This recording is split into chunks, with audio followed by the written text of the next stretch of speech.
Time now for Edmund O'Brien as... Johnny Dollar. Why in the world are you down here, Dollar? Your train leaves in 45 minutes. Well, I'm taking a quick refresher course in ancient history. You're sending me out to find a missing archaeologist, aren't you? Well, I want to be able to talk his language in case I find him alive.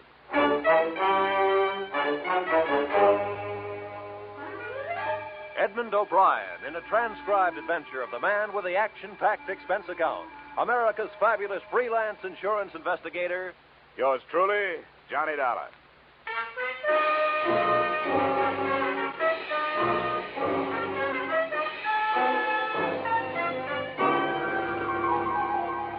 Expense account submitted by Special Investigator Johnny Dollar to Great Corinthian Life and Liability Company, Hartford, Connecticut. The following is an accounting of my expenditures during my investigation of the disappearance of Bruce Lambert, the archaeologist who never should have left his tomb.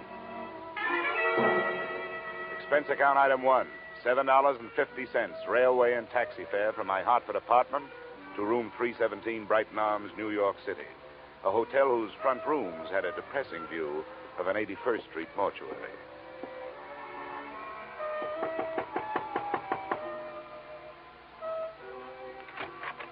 Miss Lambert? Yes, please come in, Mr. Dollar. She was tall without awkwardness, had the physique of an athlete, but still with softness, and a golden tan made her seem out of place, set against the snow heaped on the sill outside the windows. Thank you for coming, Mr. Dollar. I realize that mine was a rather unusual request to make of an insurance company. Not at all, Miss Lambert. The company doesn't want to lose a policyholder any more than you want to lose a brother. But there are a lot of good private detectives in New York. I couldn't afford one. I had thought of notifying the police, but I realized that Bruce's case would be just one of many to them. They're so impersonal. And if there's a chance of any notoriety... Miss Lambert, if you mean that for some reason you'd rather the police didn't find him, you'd better tell me about it. Yes, of course I was going to. I don't see how it could make any difference. Please sit down. Maybe we'd better start way back at the beginning, huh? That would be in Egypt, wouldn't it? Yes. In the desert some 100 miles west of Thebes. My brother's an archaeologist, and he'd uncovered some ruins. It was quite an important discovery, something about the 12th dynasty. I don't know much about it. You were with him? Yes, I didn't spend much time at the excavation site. I stayed in the village. But the reason the police might make it difficult is that Bruce discovered some relics that he didn't declare to the authorities there. You mean he swiped them? Well, if you're in the habit of using extreme bluntness, I suppose you could put it that way. All right, I'm sorry. Please, Mr. Dollar, this is quite unpleasant for me. If Bruce had stolen all the relics, you wouldn't expect it to make any difference in how I felt about his disappearance, would you? Well, I'm afraid I can't do anything for you. I've got to know these things if I'm going to help you. Wait. I'm sorry. I'll tell you everything I know. All right. What were those relics that your brother didn't declare? Well, I'm not sure how many there were. There was some statuary, an obsidian head of some old king, and then there was a scarab. It was supposed to have been the official seal of this king. Do you know how valuable this stuff is? I'm afraid that it might be very valuable in some circles. That's what I was afraid of, that someone harmed Bruce or even... But there's so many things to be afraid of. He isn't strong. Maybe even his mind. He was injured quite severely in a traffic accident in Alexandria just before we left Egypt. I've got to find out what could have happened to him. Oh, come on. We can't find out this way. What does your brother look like? Is he light or dark? Here's a snapshot. Oh. He's blonde. His hair is straight and was quite long when I last saw him. And that was 4 days ago? Yes. The day our ship docked, I was arranging for my luggage. He just disappeared. What else? What's his build? Slight, medium, heavy? Slight, I'd say. What about his clothes? Well, he was wearing a dark blue suit and a gray overcoat. The right sleeve of both would be empty because his right arm and shoulder are in a cast. Uh-huh. A traffic accident. Yes, both were fractured. I wish I were able to be more help. But I've told you everything I know. He just vanished. Did he Did he have any enemies that you know of? No, there's not even that. I can't let myself lose hope. But what can we do? How do you start looking for somebody with so little to go on? Before I answered her question, we started at the beginning again. The second run-through was pretty much like the first. But disappearance from a foreign ship in the port of New York is not as easy as the telling of it. I left the troubled Marcia, checked into an 8th-floor room in the Brighton Arms, where a phone call told me the North Fleet had already sailed. No hope of information there. So I headed for the U.S. Customs Office. Good afternoon. Mr. Nixon? Yes? Oh, my name is Dollar. I'm an insurance investigator. The girl outside said you could help me. I'd like to get some information on a passenger who arrived from Alexandria on the North Fleet. North Fleet. Well, I'd have to know the day of arrival and the name of the line. It was 4 days ago. They'd made it... that would make it the 20th. It's a British ship. North Fleet. Well, no. What was the passenger's name? Lambert, Bruce Lambert. Did he clear any luggage through customs? Bruce Lambert. Yeah. Witnessed the examination of one piece of luggage, a suitcase, personal effects, one piece of statuary purchased in Alexandria, no duty. What address did he give you? Bruce Lambert. No street number, no hotel, the Brighton Arms. Oh, the Brighton Arms. Well, don't count on that.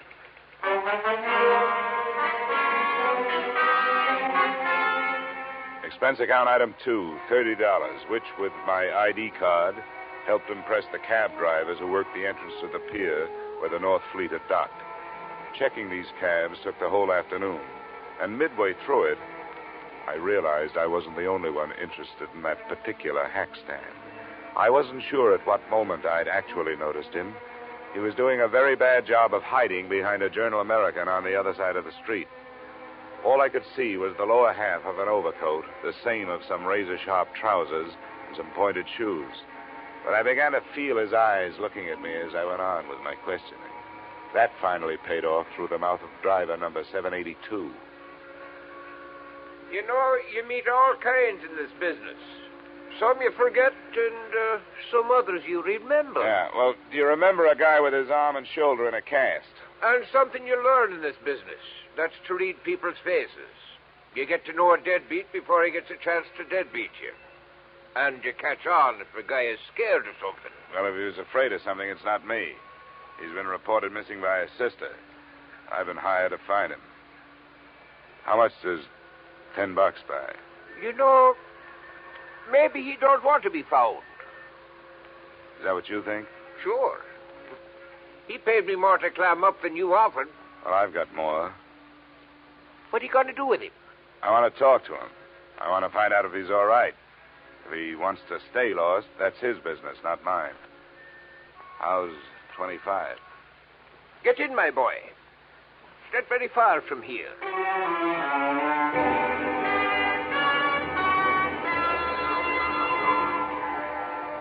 Our destination turned out to be an old red brick hotel near 39th Street between 10th and 11th Avenue. And it occurred to me that as an archaeologist, Lambert was running true to form. He'd even used some ruins to hold up in. One $5 bill brought the information from the room clerk that Lambert was out of his room, and another brought a pass key that let me in.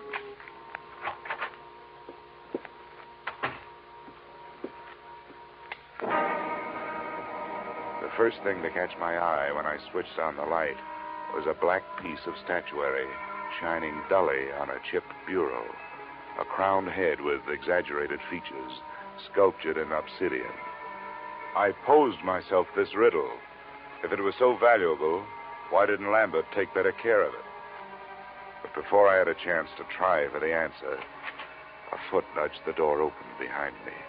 As might be expected, it was wearing a pointed shoe and was followed into the room by a slight yellow ivory-skinned man who rather resembled the black statue. I must thank you for leading us to the hiding place. Where is he? Well, that depends on who he's hiding from. It looks like it's you. Perhaps it is that you do not know where he is. Yeah, perhaps. I followed your taxi after you talked with those drivers. That was very smart. Where did you think I expected you to go? What's your interest in Lambert? You were employed by the girl to find him. How much does she pay you? I never talk money with a stranger. Perhaps we will not be strangers for long. The point of importance is that you have not yet found him. Mr. Drummond will pay you $2,000 to do so.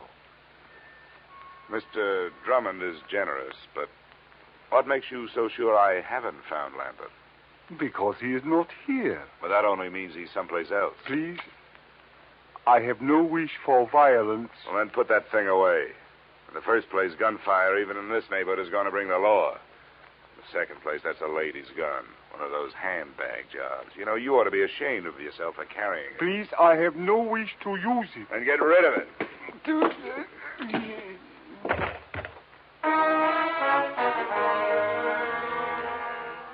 I hate little men who try to play bully. There was more than that behind my fist. I figured I could learn to know him better if he was quietly stretched out on the floor. I was half right. An Egyptian passport told me that his name was Ammon Hyksos. Hometown, Alexandria. There was nothing else. I could turn Hyksos over to the police on an assault charge, or I could wait until he woke up and try knocking some information out of him. But I didn't do either. I left him there in the lobby. I gave a message to the room clerk for Lambert, telling him to stay out of his room when he came back and to phone me at the Brighton Arms.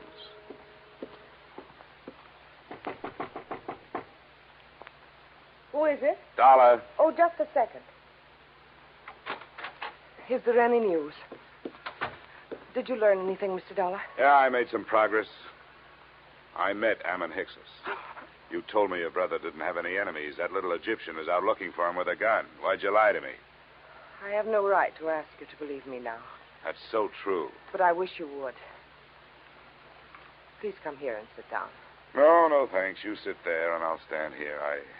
I think I'll be less inclined to believe you from here. That's not fair. I know. I wasn't fair with you either. I want to be. But there are some things I just can't tell you. Why not? Well, I can't tell you that either. Oh, nuts. Women like you make everything tougher than it should be. You demand all, but you give nothing.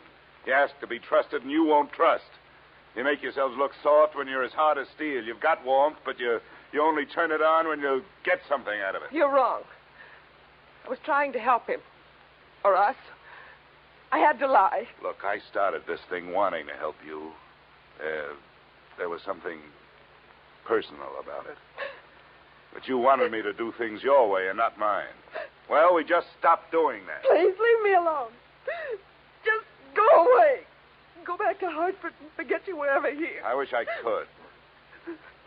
But I'm working for an insurance company looking for a missing policyholder. Well, I'll be up in my room if you decide to help me find it.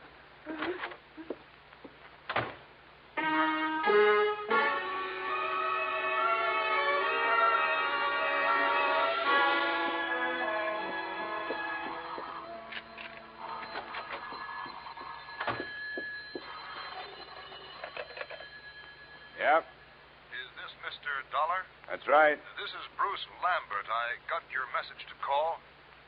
Where are you now? Not so fast. There were 2 attempts on my life while I was on my way here from Alexandria. I'm not anxious to tell anybody where I am.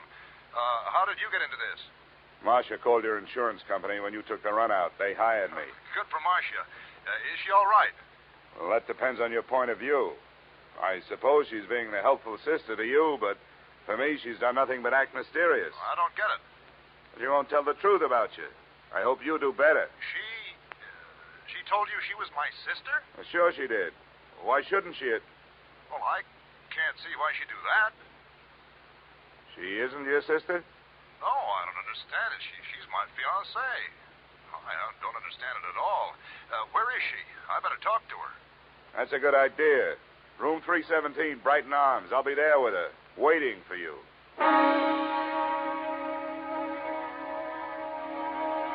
Which, in a way, was how it worked out.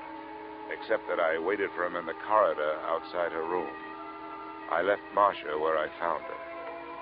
She was on the bathroom floor, where she died from wounds inflicted by the proverbial blunt instrument, and where her lies had died with her.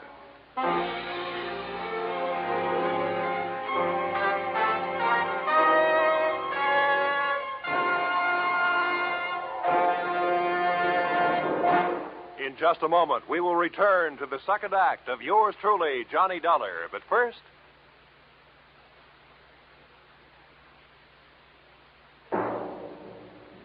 And now, with our star, Edmund O'Brien, we return to the second act of yours truly, Johnny Dollar.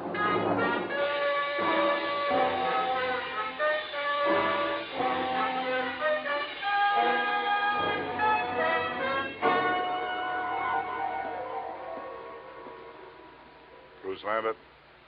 Yes? It's all right, I'm Dollar. Didn't take you long to get here. Where'd you phone from?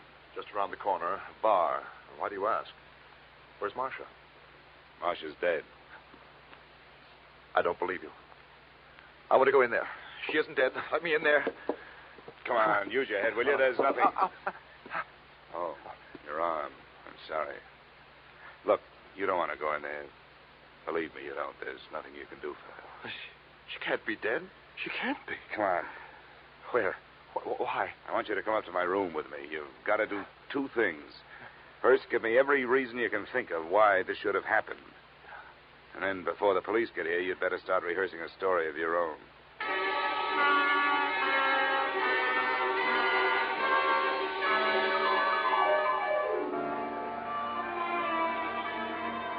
Now, Abbott, the first hole in Marcia's story is that she wasn't in Thieves while you were working on your ruins. That's right. I didn't even know her then. I met her in the hospital in Alexandria after my accident. I was there for 2 months, you see. She was my nurse. But she did know about the relics. That statue and the scarab that I haven't seen. Oh, yes. Here it is. This is the scarab. Oh, yes, she knew. We talked about my little deceit. Well, how little is it really? You talk about 2 attempts on your life. Now we have actual murder. You'd better let me have that scarab. Oh, yes, of course. But surely you don't think the relics are at the bottom of this? They're rare, but not valuable enough for this. Unless someone knows more about them than I do. I doubt that. I've made a thorough study of the 12th dynasty and King Amenemhet III. It's a carving of his head. What do you know about a man named Ammon Hyksos? And another whose last name is Drummond? Hyksos? Ammon Hyksos? Do you know him? Does it ring any kind of a bell? No, I'm afraid not. And Drummond means nothing. Oh, all right. Let's try the 2 attempts on your life. What about them? Well, they happened on the nights of the 17th and the 18th. Both of them could have been accidental, except that, well, the same small man stood near me both times. It would be too much for me to hope you could describe him, I suppose. Well, it was dark. Well, both times I was on the promenade deck, and something heavy was thrown or pushed from the deck above. I reported the second one, and the ship's officer apologized for the carelessness. But you thought enough of it to disappear? Oh, well, I certainly did. Instead of going to the police? Yes. Oh, I suppose it was wrong, but you must understand, I was desperate. Well, we'd better go down to the 3rd floor. I hope the police think more of your story than I do.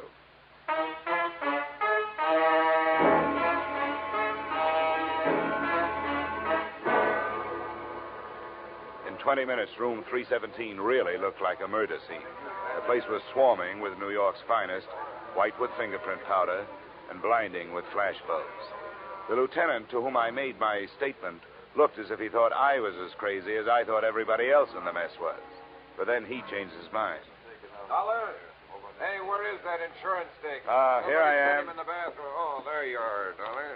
Yeah, find a suicide note or something? What'd you say that name was? Ammon, Hyksos. Yeah. Well, I guess there aren't too many ways to spell that one, so this must be it. Pillbox. Let me see that. Prescription from Alexandria. Dr. Ammon Hyksos. We'll put a tracer on that phone number you took off him first thing in the morning. Yeah. Hey, you going to take Lambert in for questioning? I guess we'd better. Routine. He's clear as far as I can see. Well, do something for me, will you? Have your doctors run a test of that plaster cast of his. And call me in my room, huh? A test for what? Well, just look it over. It would make a handy blunt instrument if nothing else.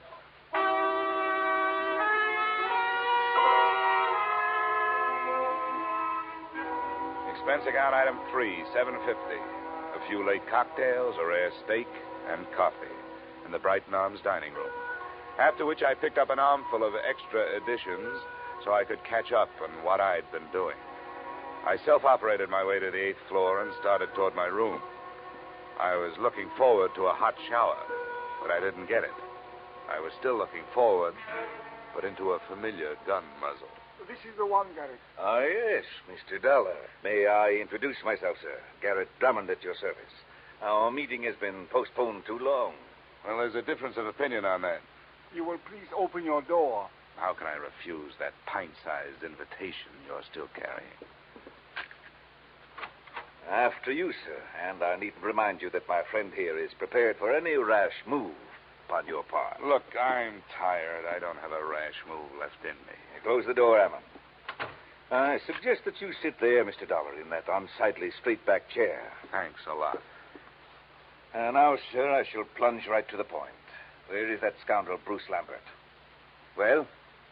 I think I just decided that I don't know. Please, we have no wish for violence. You always say that with a gun in your hand. Well, let's get started. You make your pitch, I'll make my refusal, and we'll see where we go from there. I have already made what I consider to be a generous offer for so unimportant a bit of information as merely the whereabouts of Lambert. $2,000.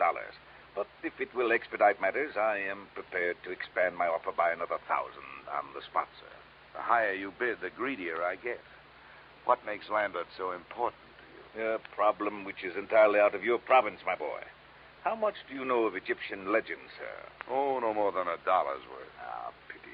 A fascinating subject. Well, sir, Bruce Lambert has in his possession a certain object of great importance, both culturally and economically. Certain landowners in Egypt hold it in such high esteem, sir, that as a reward for its return to them, they would throw open to exploitation untapped oil fields, the richness of which would shake the very foundations of world economy. Are they shaky enough as it is? My boy, think what it would mean to a civilization fast approaching the depletion of its petroleum sources. New horizons, sir, a brave new world. Lambert owes to us all relinquishment of this object so that it may serve humanity. You're right. And it may be easier than you think. Splendid, sir. Where is he? Which relic is it? The black statue your playmate could have picked up for free? It is King Amenemhet's scarab that I would discuss with Lambert. I demand to know where he is. Why waste time on him? I've got the scarab. I find that most difficult to believe, Mr. Dollar. Well, I'll show No, it. no. Keep your hands away from your pockets. Ammon will save you the trouble. Ammon. Please remain still, Mr. Dollar. My wish is for peacefulness. Sure. Right coat pocket. He speaks truly, Garrett. Here it is. What's the matter, Garrett? You don't have that brave new world look anymore. I should be the first to admit, sir, that the lie has been put to the tale I created upon this useless gewgaw. But, Mr. Dollar, now that we are forced to fall back upon the truth, I remind you that it sometimes hurts. Your position has nothing... The desk knows I'm up here. Answered, Mr. Dollar. But be cautious. Unfortunately, I do not share Ammon's aversion to violence. Yeah? Dollar, That's right. this is Lieutenant Black. Say, was that a hunch you had about that cast of Lambert's? Why do you ask? Well, if it was a good one. The doctors won't let us take it off, but we cut into it. It was put on in 3 layers.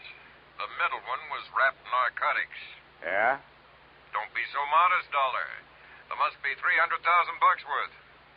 No, sometimes it's a whole month before we get that much. Looks like the work of your friend, Dr. Ammon Hicks's. Yeah. Oh, wake up, Dollar. I want to check Lambert's statement with yours. I'll have you there in 10 minutes. Goodbye. Okay. I commend you, sir, upon your show of intelligence. Who was it? The police. They're looking for Lambert. Oh, and what did they give as their reason? Narcotics. The story of a man bound for America who cracked up in a car, and while he was unconscious and being patched, said narcotics were put in his cast by a Dr. Ammon Hickses, probably assisted by a nurse named Marcia. But there's no proof. Ammon, we'll waste no time on evasion. Yes, we used the boy. A courageous scheme, but for that silly goose of a girl. She was the true conspirator and the traitor as well. She happened to fall in love with the guy. Ah, the romantic Atlantic crossing. An empty proposal of marriage suddenly becomes more important than actual coin of the realm. But enough of that. The police are looking for him, and odds teeth, so am I. Where is he? I don't know. Ammon, call his hotel in 39th Street. No, wait, my friend. The police must be watching that. Are they, Mr. Dollar? Well, that's where his personal things are. If I were the police, I'd be watching. Yes, we seem to find ourselves in such a position that we must at least pretend to see eye to eye, sir. Very well. We shall wait here. The chips are down, so to speak. Ammon. Yes, Garrett. Take the pistol. Into the bathroom with you.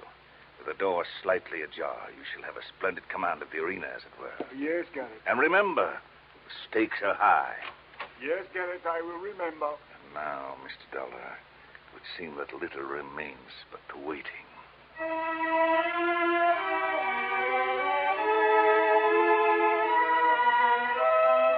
The waiting was more than enough. Drummond settled himself on the bed, facing the door, his pudgy hands folded over his bulging waist. I was still in the desk chair, facing him. As usual, the police were late. 20 minutes passed before we heard the knock on the door. Your guest, Mr. Dollar. Come, we shall go to the door together. Now, keep your back to me and open it. It's your party, Drummond. Come in, Lambert. Not Lambert, the police. Ammon, shoot! Ammon, my friend, help!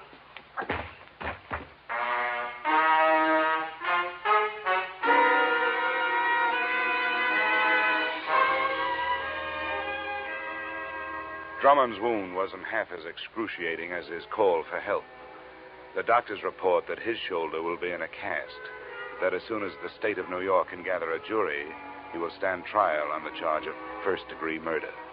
The body of Ammon Hickses was taken to the morgue. As an insurance company, you are probably less interested in that than in the fate of your policyholder, Bruce Lambert. That's explained in expense account item 4, $280 hospital bill paid in advance. In view of the possibility that there may be others interested in that $300,000 cache of narcotics he has to carry around with him until his arm is okay, I thought it would be safer to keep him under wraps. Oh, by the way, while he was lying there, helpless, I sold him a policy for you covering the scarab and that carved head. Expense account total, $456.90. Yours truly, Johnny Dollar.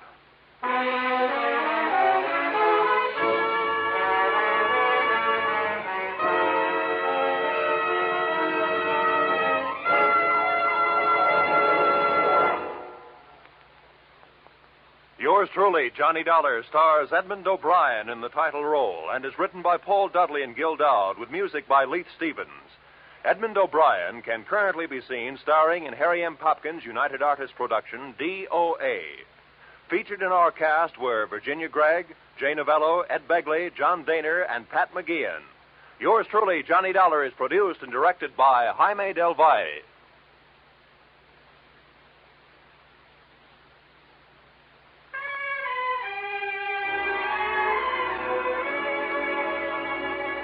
Join us again next week when Edmund O'Brien returns in another adventure of Yours truly, Johnny Dollar.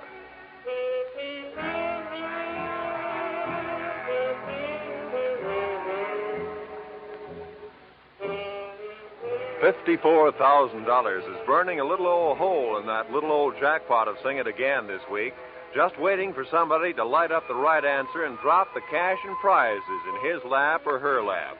Dan Seymour gives the gals the same chance he gives the fellas when he starts putting in those calls from coast to coast. So be listening this Saturday when Sing It Again and the $54,000 Phantom Voice come your way on most of these same CBS stations. This program was transcribed in Hollywood. Roy Rowan speaking. This is CBS, where yours truly, Johnny Dollar, meets adventure every Friday night, the Columbia Broadcasting System.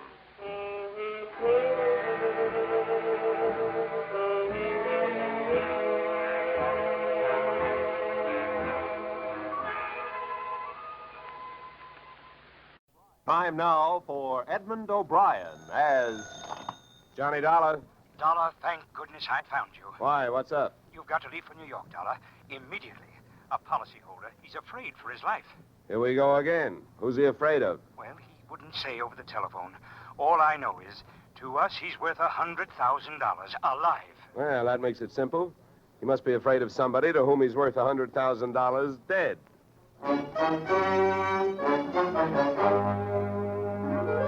Edmund O'Brien in a transcribed adventure of the man with the action-packed expense account. America's fabulous freelance insurance investigator. Yours truly, Johnny Dollar.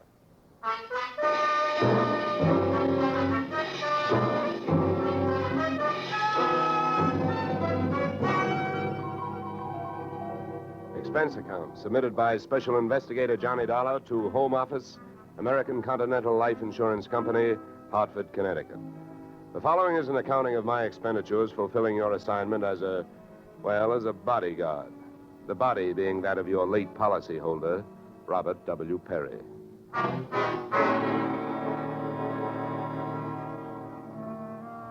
Expense account. Item 1, fare on night train, Hartford to New York, $3.65. Expense account item 2, $1.80 taxi to Lower Manhattan following morning to offices Perry and Van Bruten, importers, arriving as promised at exactly 9 a.m. Good morning. May I help you? Yes, you certainly can. My name is Johnny Dollar. I have an appointment with Mr. Perry for 9 o'clock. Oh, yes. From the insurance company.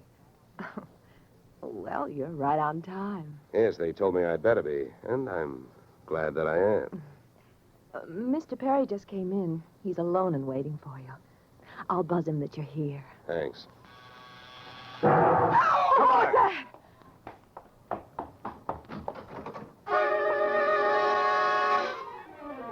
What was left of your policyholder, Mr. Perry, was just sliding out of a swivel chair as I hit the room.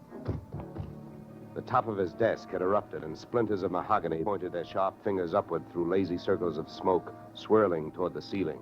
The buzzer from his secretary's desk had been rigged to a booby trap. Oh, no. Mr. Perry. Stay away from him. Come on, there's nothing you can do. He's dead. Oh. What happened? What happened? Whatever happened? Let's go. Let's get back out of here. Here you are. Sit down. I'll get you a drink of water.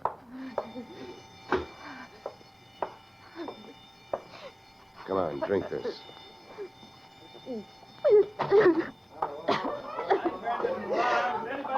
There's a doctor on the third floor. Shall I call him? Never mind the doctor. Go call the police.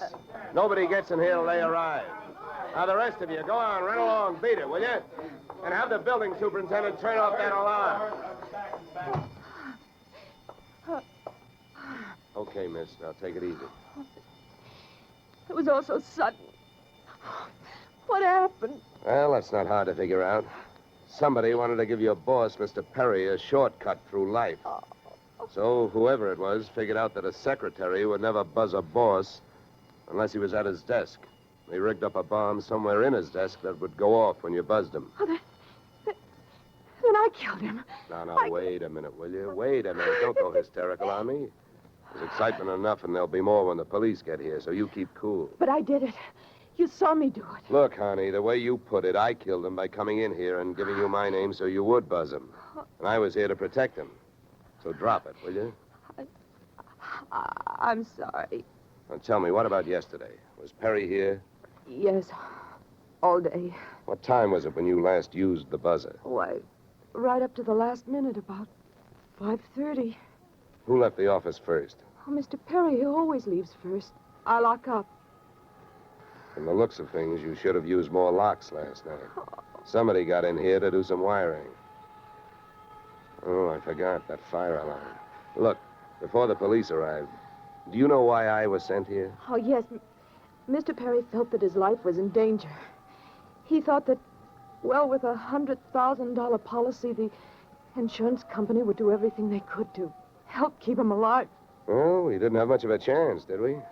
What was he afraid of? I don't know. Okay. Tell me, what were his other appointments for today? Well, he only had two.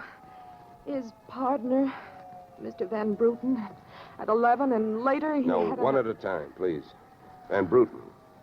Anything special about their meeting? Oh, yes, Mr. Van Bruten arrived just yesterday from Holland. Oh, you mean there was a branch of this firm in Holland? Oh, huh? yes. Mr. Perry was buying out Van Bruten's interest. They had a final meeting at Van Bruten's hotel last night. I see. Van Bruten was coming by this morning to pick up his money. Cash?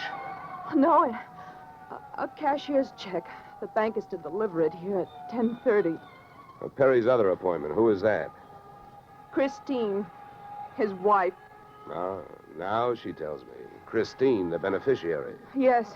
She wouldn't have been the beneficiary in about another 2 weeks. They were getting a divorce. Thanks for the motive. You don't like her. Well, I didn't mean it that way. Well, how about Perry? Did you like him? Okay, here's an easy one. What's your name? Susan. Susan Gates. Now, isn't that about enough? Okay, Susan, you better save your voice. During the next few hours, you're going to have to do a lot of talking. I've been everywhere else. Is the fire in here? Well, you'll have to stick around. When the cops get here, somebody will get burned.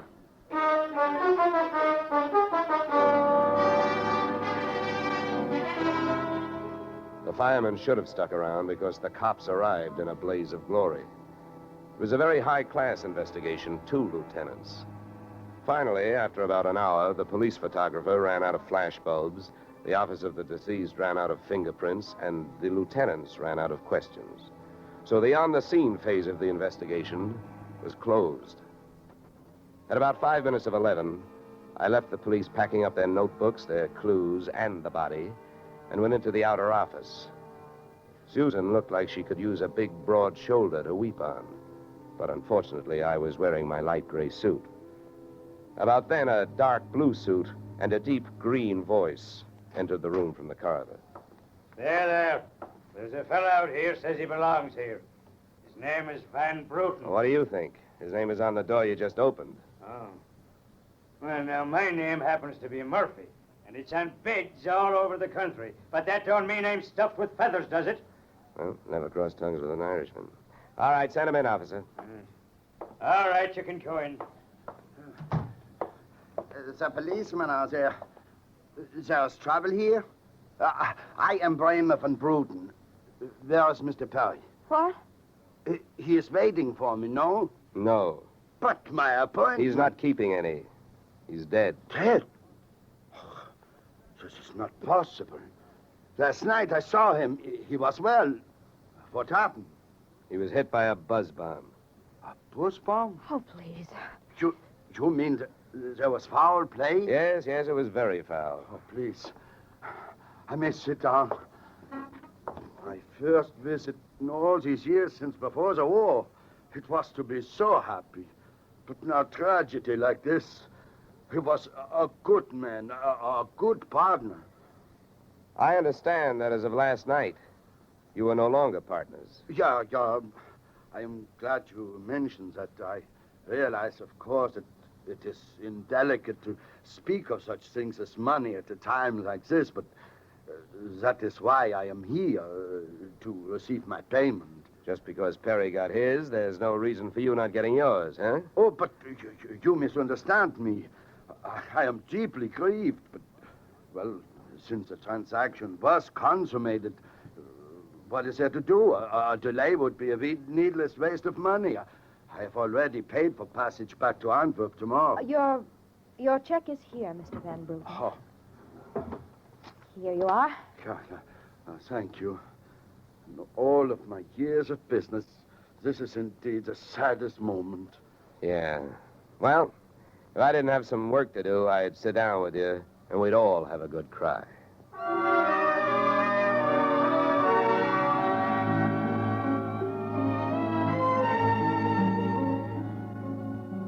Expense account item 3, 90 cents, phone call to the home office.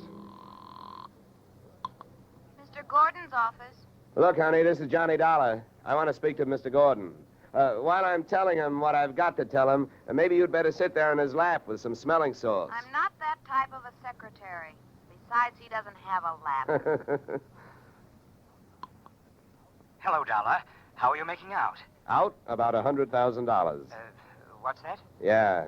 You know, you should have sent me earlier. Somebody turned Mr. Perry into a firecracker just after I got here. He's dead. Oh, that's bad news. Big policy. Yeah, what I want to know is, shall I stay on the case? Well, certainly, Dollar, by all means. Is there a chance of proving suicide? There's a non-payment clause. Yeah, to make this one a suicide, there'd have to be a Santa Claus. Nobody could hate himself enough to do it this way. What are the fraud possibilities? Fair, there's an estranged wife. She's the beneficiary, but she wouldn't have been in a couple of weeks. Divorce coming up. I'll start with her. All right, Dollar. Good luck. But watch those expenses. Why, Gordon, I'm surprised. I think an insurance man would be the first to want to see a fellow live a little.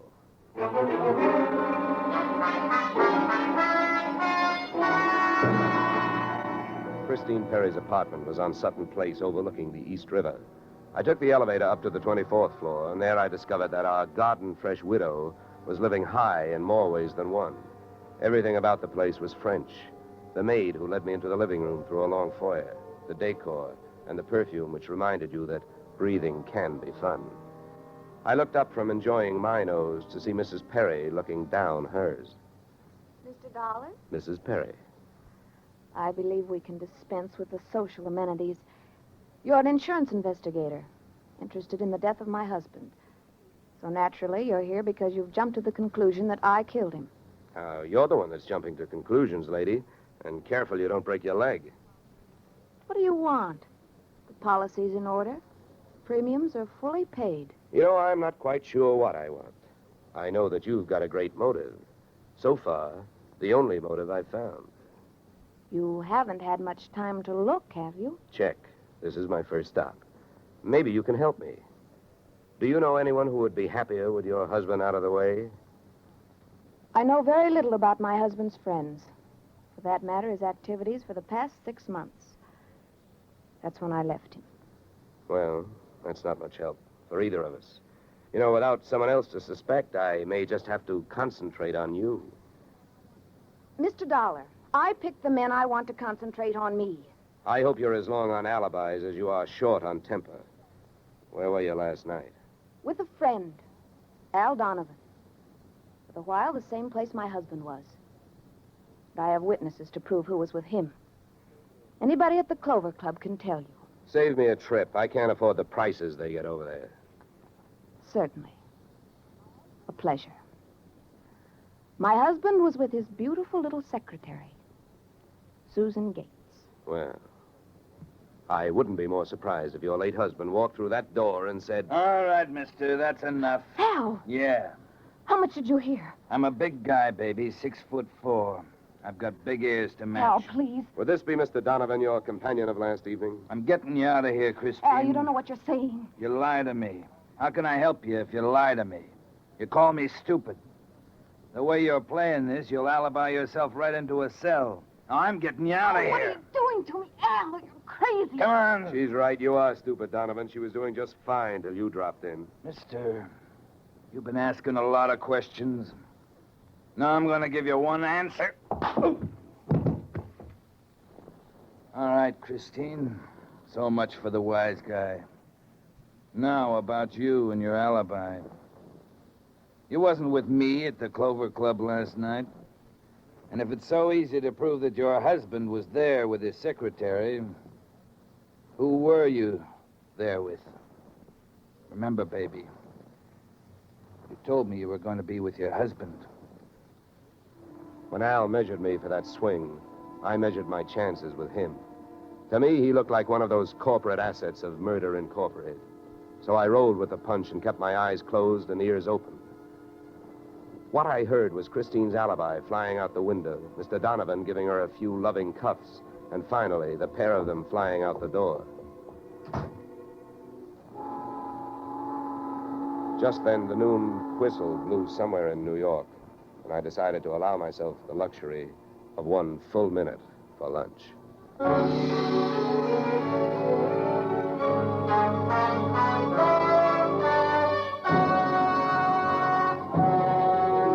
just a moment, we'll return to the second act of Johnny Dollar. But first... And now we return to the second act of yours truly, Johnny Dollar, starring Edmund O'Brien.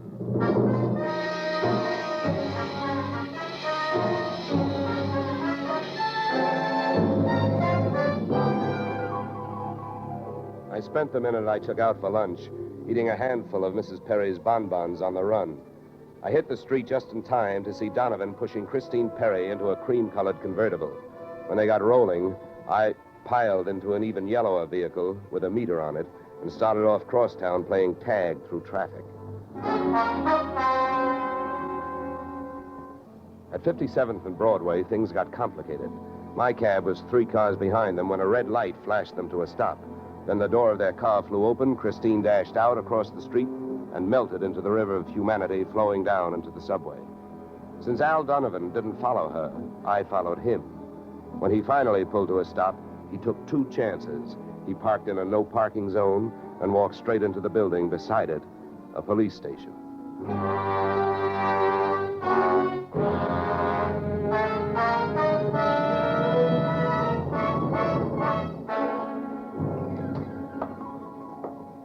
This is Mr. Dollar, Lieutenant. He's been waiting for you. Well? My name is Johnny Dollar, Lieutenant. Here are my credentials. Insurance, huh? Yeah, the Perry murder in particular. You've come to the right place, Dollar. A man named Donovan just walked in here and made a full confession. He what? That's right. My clerk's just typing it up. In the meantime, the gentleman is down in the tank having a bite of lunch on the city. He confessed. Well, does his story add up? As far as I know, I haven't heard too much about the case myself. It's not in my precinct. Yeah, but what did he use for a motive? Jealousy. Says he's in love, wanted to marry Perry's wife. Did he say how he managed it? Yeah, he stole a key to the office from the wife's apartment, entered the building last night, and wired the bomb to the buzzer system. Well, I guess guys do a lot of strange things in the name of love. It looks like Donovan did. Yeah, he either killed the man or he's trying to cover up for someone who did. Say, Lieutenant, don't execute him for a couple of days, will you?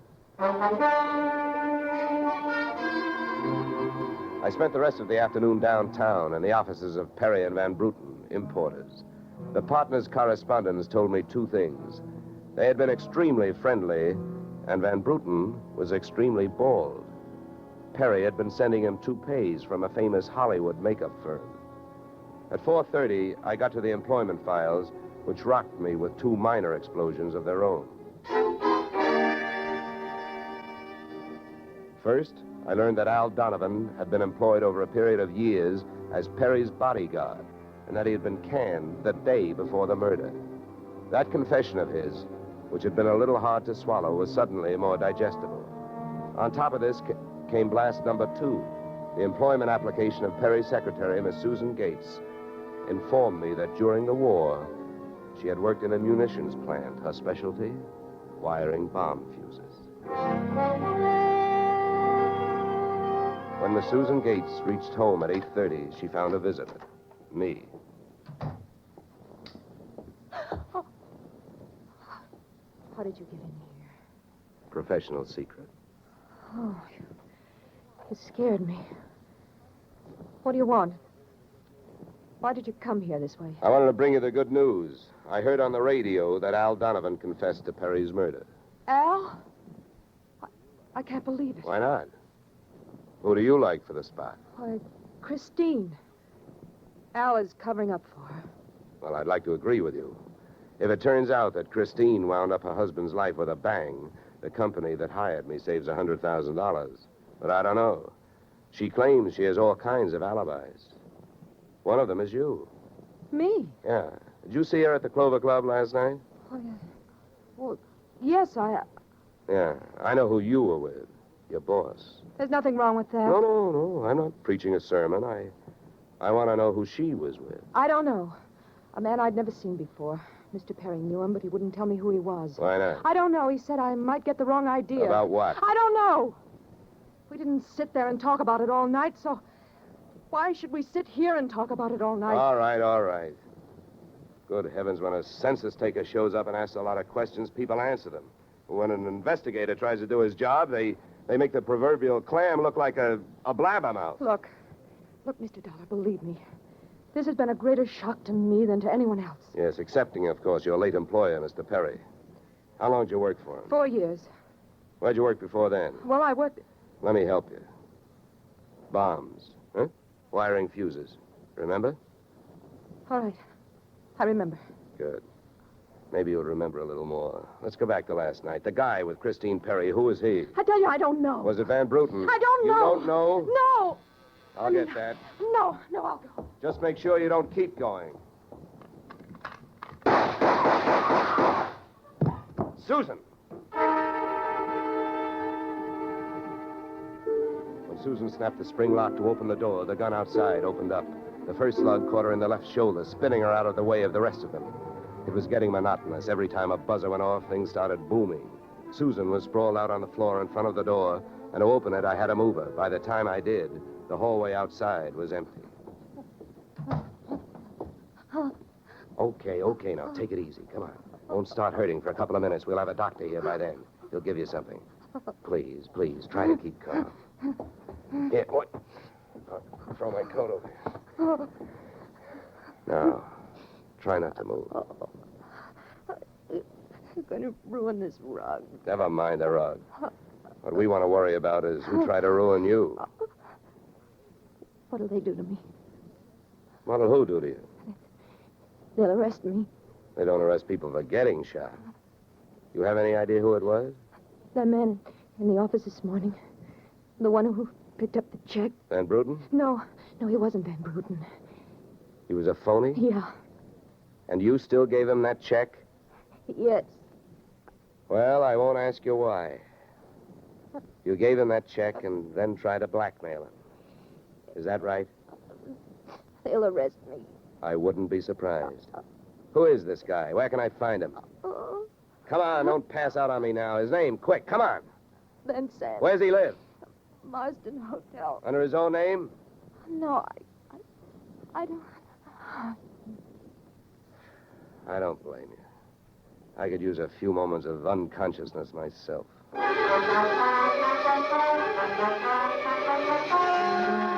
Marsden Hotel didn't have a Dutch name on the register, so I got a hold of the housekeeper and found out how many rooms her staff hadn't been able to make up all day because of no disturb signs on their doors, and then I went a-calling at those particular rooms.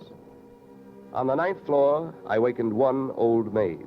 On the 7th, I startled a bunch of poker players who thought they were being raided. And on the 4th, I struck the door of 427 and the jackpot. Who's there?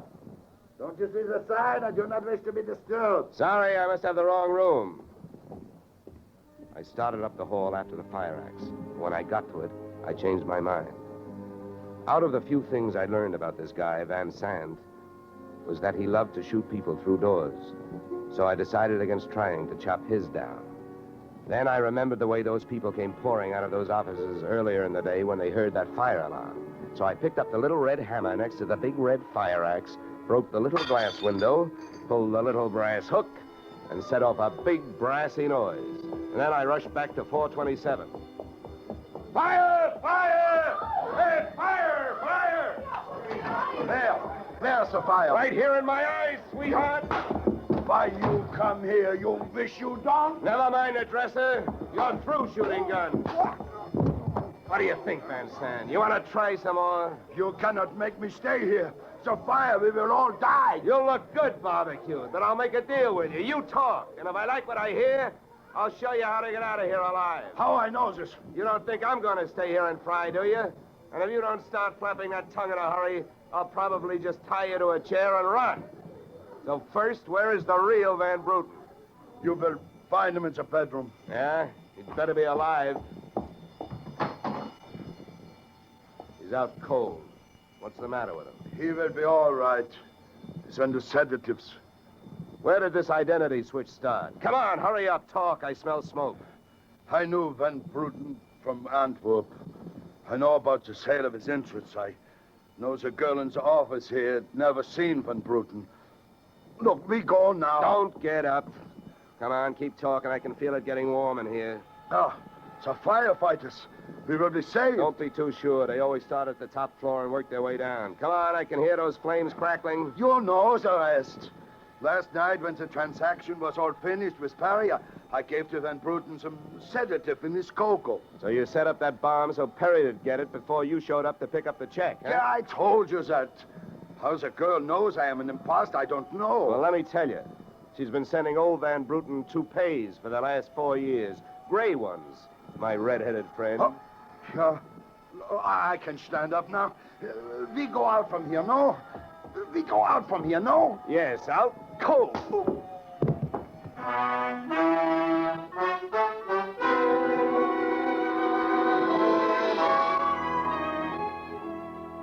Expense account, item 4, $1.40. Night letter informing you that American Continental would have to meet payment of claim to Mrs. Christine Perry, innocent widow of the insured.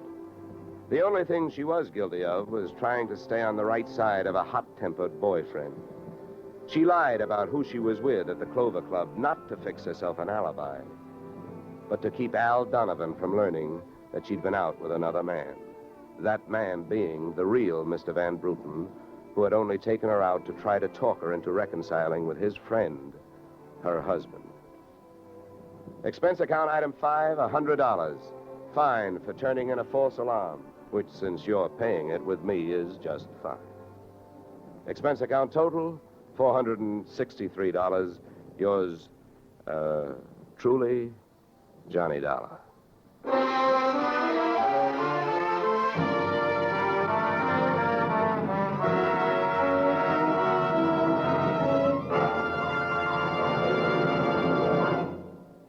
Yours truly, Johnny Dollar, stars Edmund O'Brien in the title role and is written by Paul Dudley and Gil Dowd, with music composed and conducted by Leith Stevens. Featured in our cast were Walter Burke, Gene Bates, Joe Duvall, Ted DeCorsia, Joyce McCluskey, and Raymond Burr. Yours truly, Johnny Dollar, is produced and directed by Jaime Del Valle. Beginning next week, we are moving to a new time and day, and we hope you'll join us on Tuesday evenings when Edmund O'Brien returns in another transcribed adventure of Yours truly, Johnny Dollar.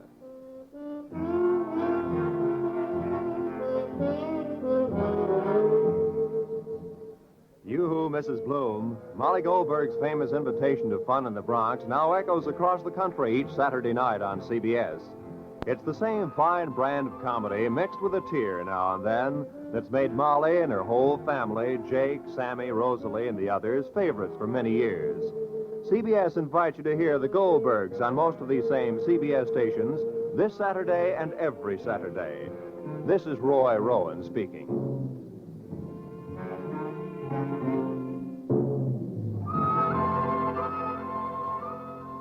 Disaster is no respecter of persons, and it can strike any time. But your Red Cross never sleeps. It has to be ready constantly in case of an emergency. This is your protection. Keep it strong. Now is the time to support Red Cross for your sake. Remember, for every dollar you gave before, this year add a quarter more. If you gave Red Cross $10 last year, this year give it $12.50. Give gladly. Join Red Cross.